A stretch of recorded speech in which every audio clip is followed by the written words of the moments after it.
Nah, setiap makam yang kita lalui memakan ungkus.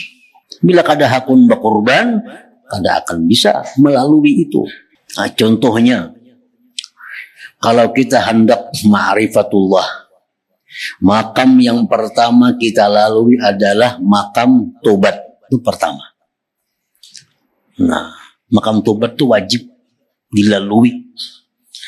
Nah, kita kada akan bisa lulus dari makam tobat ini kalau kada mau berkorban.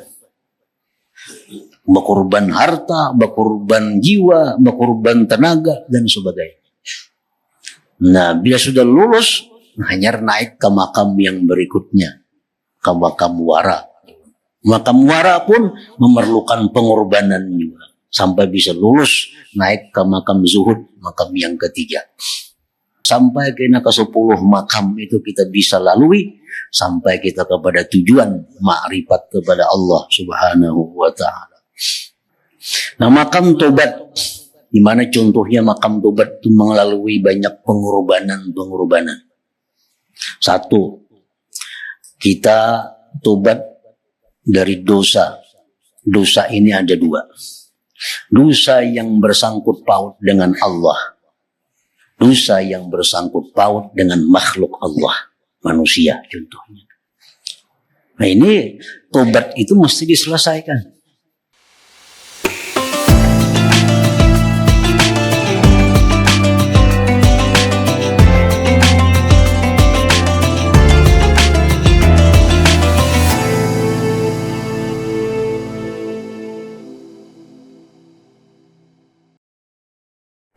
Bismillahirrahmanirrahim.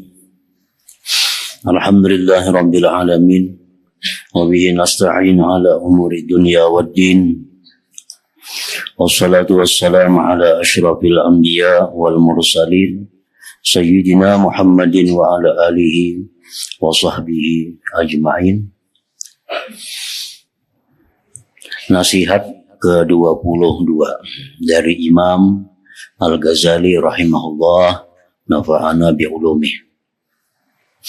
Jangan engkau banyak bertanya, tetapi hendaklah engkau banyak beramal.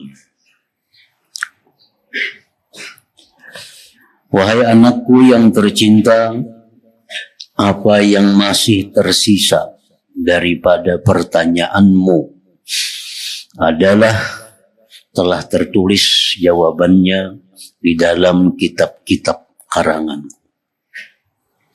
Maka carilah di sana. Dan menulis setengah daripadanya adalah haram karena ia adalah ilmu zauqi. Ini di antara kitab-kitab yang dikarang oleh Imam Al-Ghazali itu ada kitab yang tidak boleh dibaca, disalin, kecuali bagi orang-orang yang sudah ahlinya. Seperti kitab Al-Madnun ala Ghairi Ahli, judulnya. Al-Madnun ala Ghairi Ahli itu kitab yang berisi tentang ilmu zauqi. Nah, itu kada boleh membaca kitab itu, mengajarkannya, belajarnya, menyalinnya kalau bukan ahli di dalam masalah itu. Artinya kalau belum kuat pondasi, belum kuat dasar ilmu yang di bawah, nah jangan hendak membaca kitab itu. Dan beramallah dengan ilmu yang telah engkau ketahui, supaya terbuka bagimu hijab, terbuka bagimu dinding ilmu yang belum engkau ketahui. Artinya, apa yang disuruh diamalkan, amalkan. Jangan banyak tanya. Artinya apa ini gunanya? Tapi yang nyuruh ini mengamalkan ini, apa faedahnya? Nah, itu kada perlu ditanya. Bila disuruh mengamalkan itu, amalkanlah itu. Jangan banyak bertanya. Karena dengan mengamalkan ilmu itu akan terbuka pendinding, akan terbuka hijab ilmu-ilmu yang belum diketahuinya. Wahai anakku yang tercinta, selepas hari ini janganlah engkau banyak bertanya kepadaku daripada segala kemuskilanmu, kecuali hanya dengan lisan hatimu. Dan ini adalah berdasarkan firman Allah Ta'ala, walau annahum sabaru hatta takhruja ilaihim lakana khairan lahum. Nah, maksudnya seandainya mereka bersabar menunggu sehingga engkau, wahai Muhammad, keluar menghadapi mereka, maka itu adalah sesungguhnya lebih baik bagi mereka. Jadi sahabat-sahabat itu dahulu kalau hendak berhilang ke rumah Nabi itu mengatuk lawang Nabi. Mengatuk. Lalu Allah menegur para sahabat itu. Jadi jar Tuhan, andai kata mereka sabar aja duduk aja di halaman Nabi sampai Nabi itu keluar, itu lebih baik bagi kamu. Lebih baik. Nah, sama ilmu demikian pula. Ilmu yang belum kita ketahui, belum kita pahami, jangan langsung ditanyakan. Barangkali kita di hari-hari berikutnya ada keterangan guru yang menjelaskan tentang apa yang kita pertanyakan itu. Nah, lebih baik kita menunggu keterangan-keterangan yang diberikan guru daripada kita kada paham langsung bertanya. Nah, misal ada keterangan dari seorang guru, kita kadang ngerti, langsung bertakun, itu pahamannya kayak apa? Jangan. Habiskan dulu pengajian itu. Barangkali kita ada di bab mana keterangan yang lebih luas tentang apa yang dijelaskan. Walau annahum sabaru hatta takhruja ilaihim lakana khairan lahum.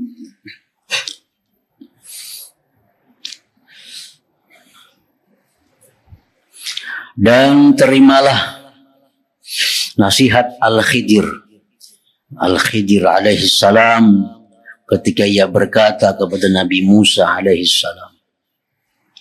Nabi Khidir merupakan gurunya Nabi Musa dalam ilmu saub, ilmu batin. Ilmu batin, Nabi Musa berguru dengan Nabi Khidir. Waktu Nabi Musa hendak belajar dengan Nabi Khidir, ujar Nabi Khidir, kamu kada sanggup belajar lawan aku. Kamu kada sabar. Lalu ujar Musa, insya Allah ulun sabar. Insya Allah ulun sanggup.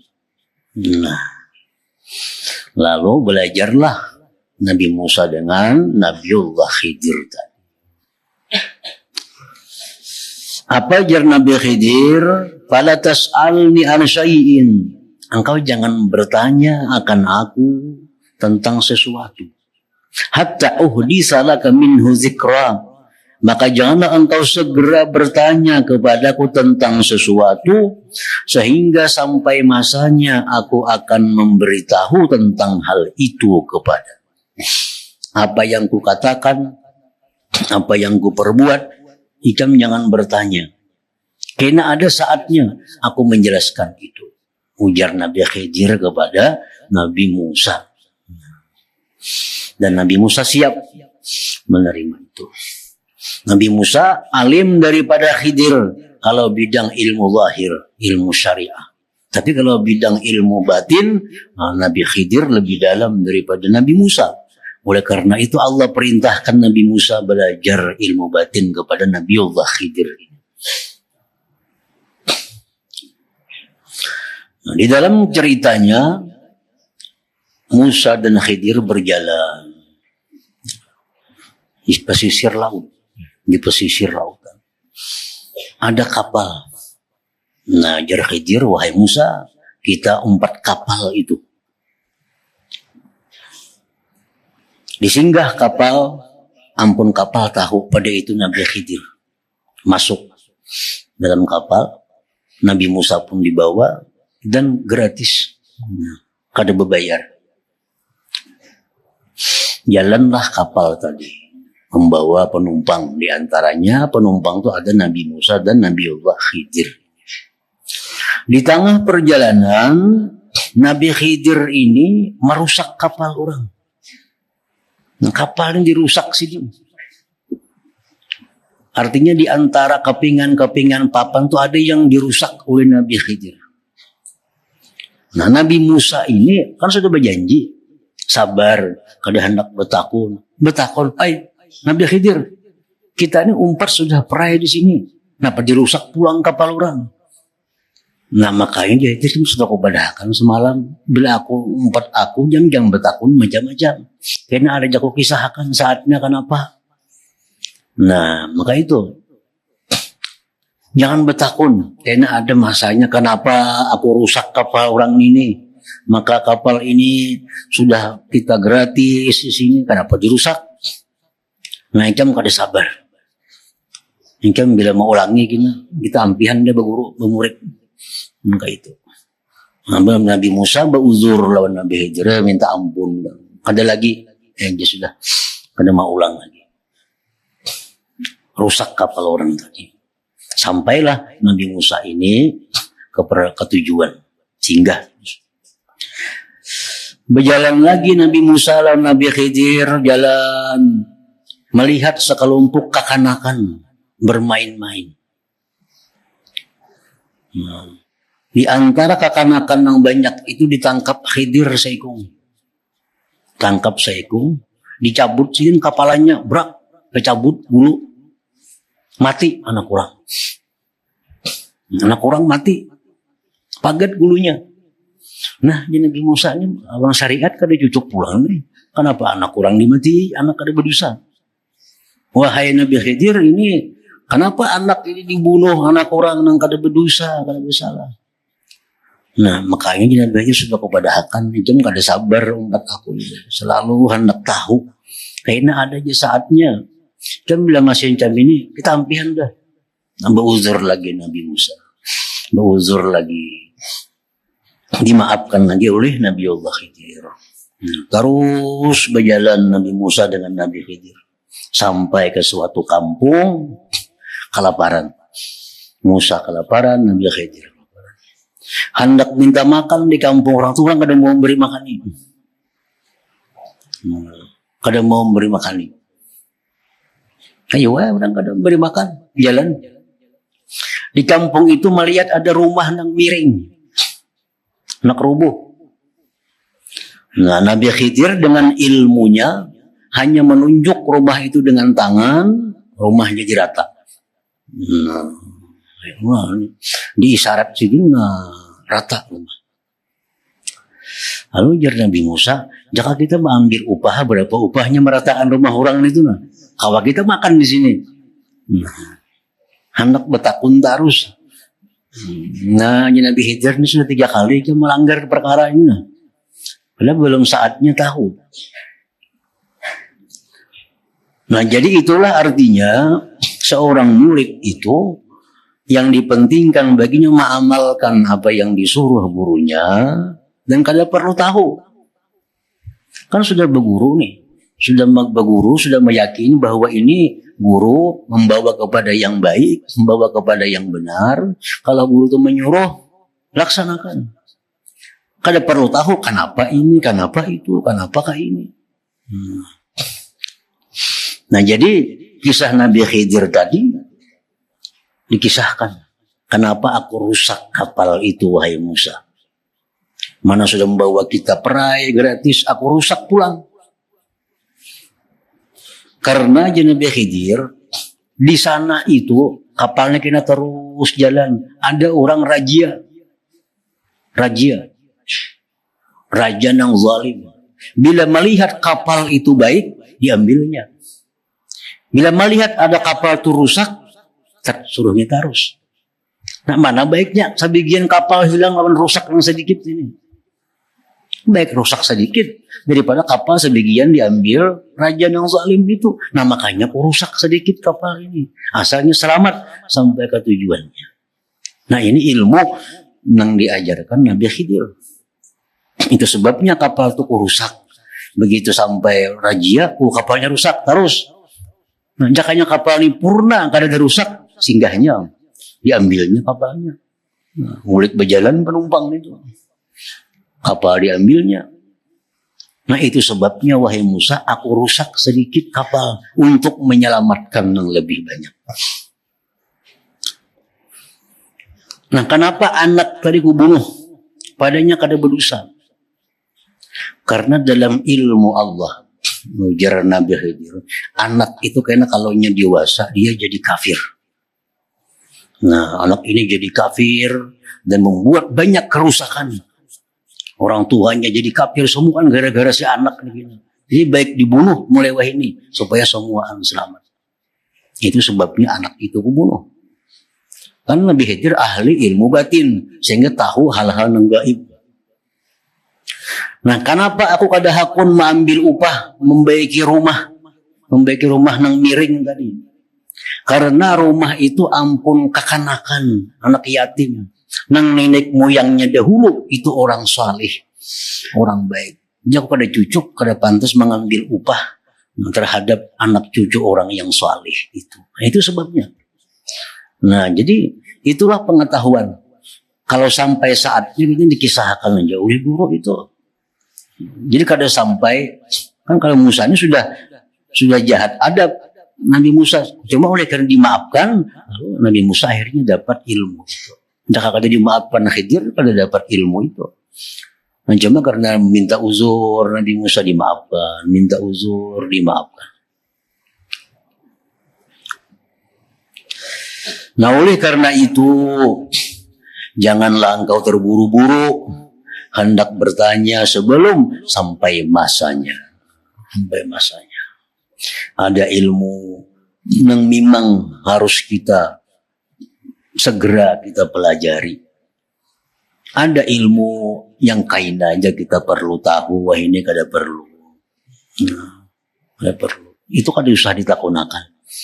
Yang kita tanyakan tuh ilmu yang bersangkutan hubungan kita dengan Allah, hubungan kita dengan makhluk Allah, yang segera kita tahu. Itu takunakan aja. Kalau ilmu yang bakal yang belum lagi kita masaknya, kada perlu ditakunakan. Tunggu aja kayaknya sampai masanya tahu. Kalau kita kada bisi harta, kada perlu bertakun berapa guru jakatnya unta atau bisi unta aja kada ada, kenapa bertakun masalah unta? Bisi unta kada ada, bertakun berapa guru jakatnya unta itu bisi unta aja kada ada perlu. Berapa jakatnya emas, bisi emas saja kada ada, bertakun jakat emas. Nah itu ada perlu. Belum masanya. Nah ini orang yang mempelajari ilmu suluk supaya hati jangan banyak diisi dengan hal-hal yang belum bermanfaat lagi. Jadi hati ini terfokus hanya berisi dengan perkara-perkara yang bermanfaat pada saat itu. Yang kada bermanfaat pada perlu diisi. Karena membanyaki pikiran, memecah belah konsentrasi untuk beramal, untuk khusyuk, untuk beribadah kepada Allah. Dan apabila telah tiba masanya, ketika itu akan tampaklah segala-galanya bagimu. Sampai saat ini. Firman Allah Ta'ala, sa'urikum ayati fala tastajilun. Maksudnya selagi akan aku perlihatkan akan kamu, akan tanda-tanda kebesaranku, maka jangan kamu terburu-buru mendesak aku, ujar Tuhan. Jangan terburu-buru.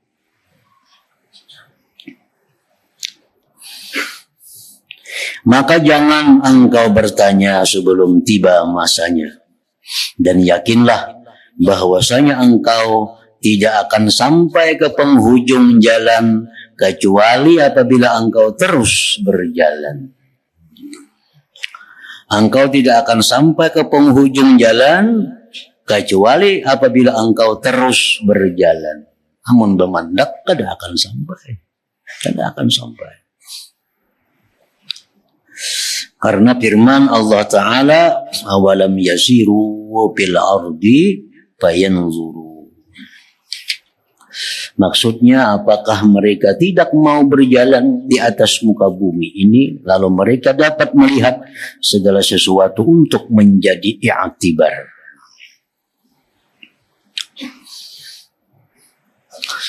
Wahai anakku yang tercinta, Demi Allah, seandainya engkau terus berjalan, engkau akan melihat perkara-perkara yang sangat ajaib pada setiap tempat.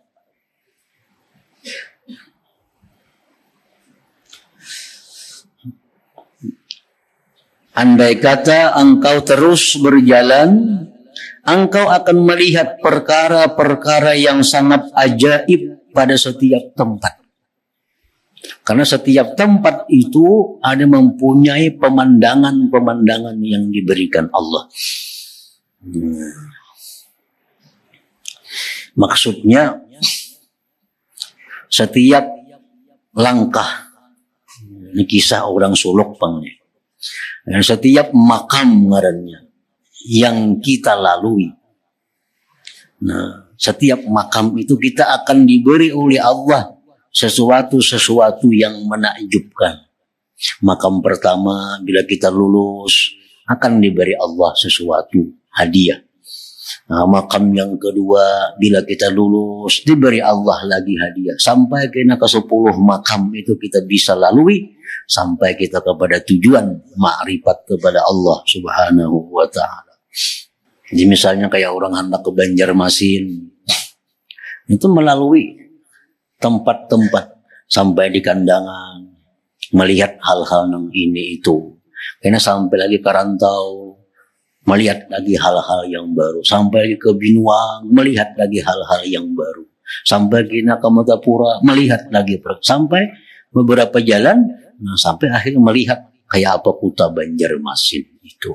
Nah kayak itulah perjalanan seorang hamba untuk ma'rifatullah Subhanahu wa ta'ala. Bila kada berjalan, kada mau sampai. Artinya, kada mau sampai. Dan korbankanlah jiwamu untuk sampai ke sana. Korbankanlah jiwa, raga, pikiran, tenaga, harta, benda untuk sampai ke sana. Kalau kada mau berkorban, kada mau sampai. Bagaimana hanya kada mau sampai. Setiap makam yang kita lalui itu memerlukan pengorbanan.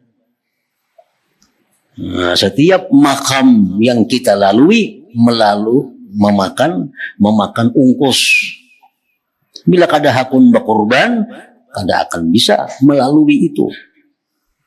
Nah, contohnya, kalau kita hendak ma'rifatullah, makam yang pertama kita lalui adalah makam tobat. Itu pertama.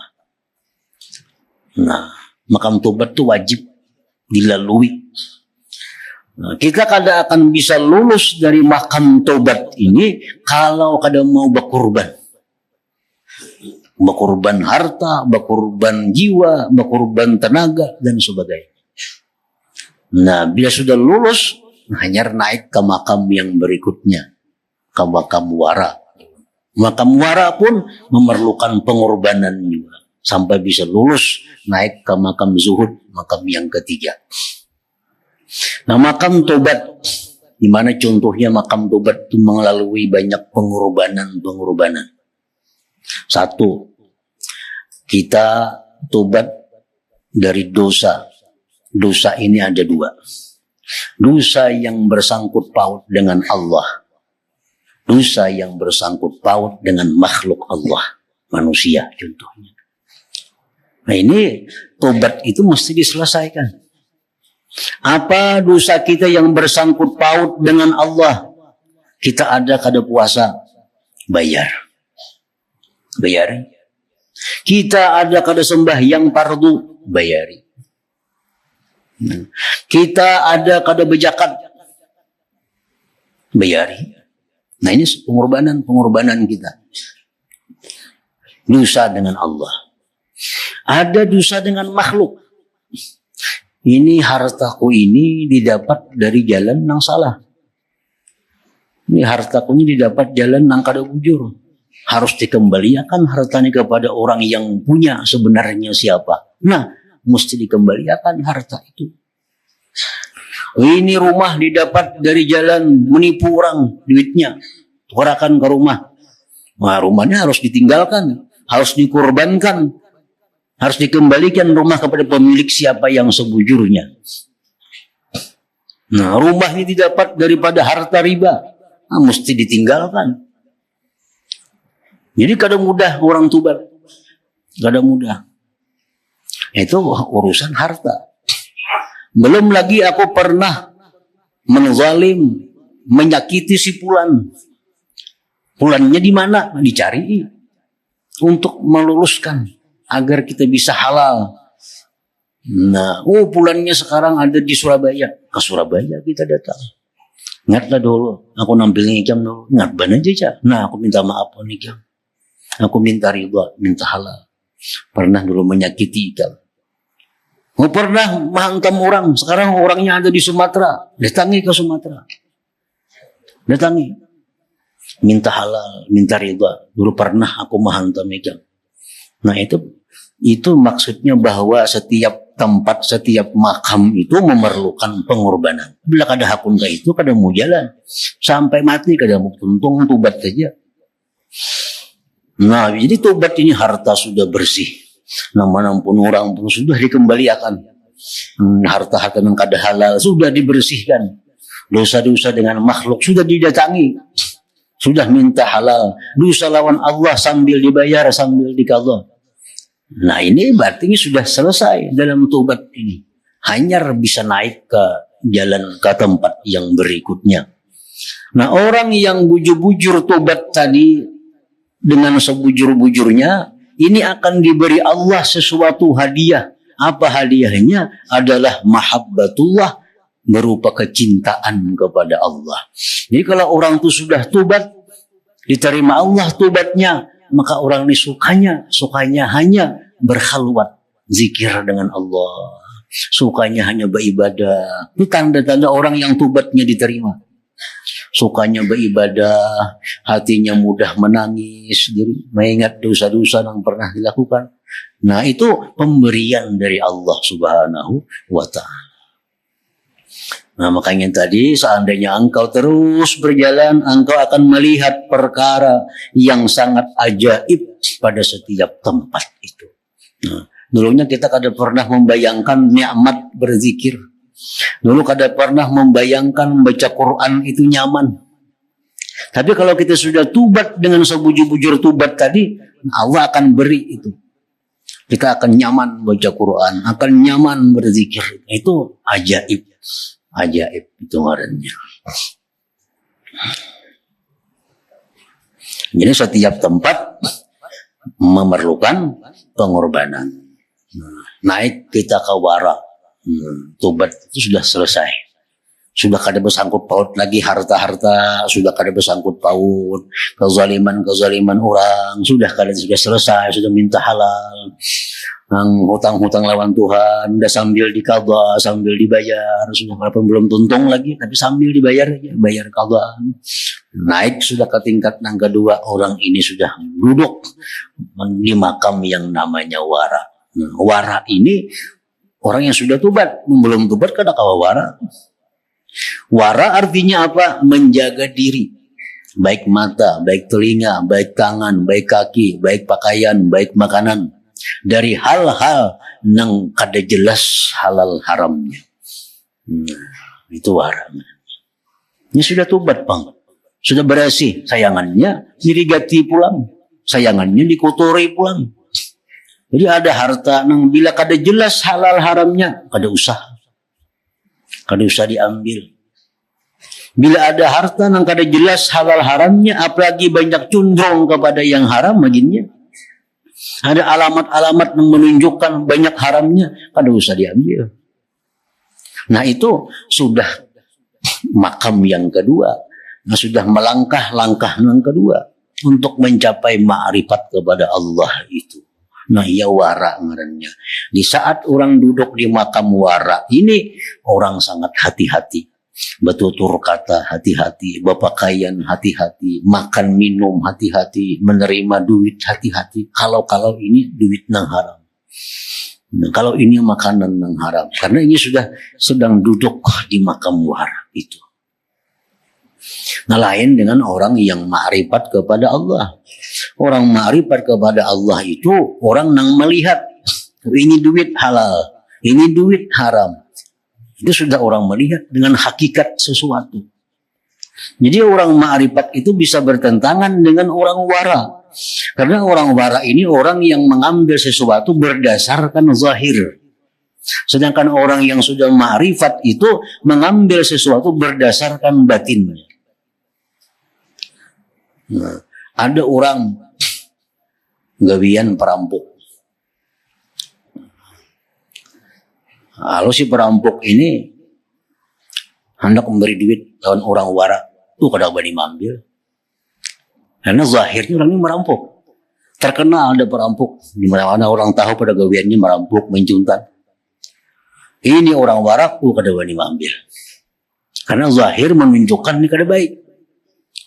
Nah, sedangkan orang yang sudah ma'rifat dengan Allah diberi duit oleh si perampok, ini mengambil. Kenapa? Ini melihat. Ini bukan duit rampukan, ini duit warisan abahnya. Nah, ini melihat.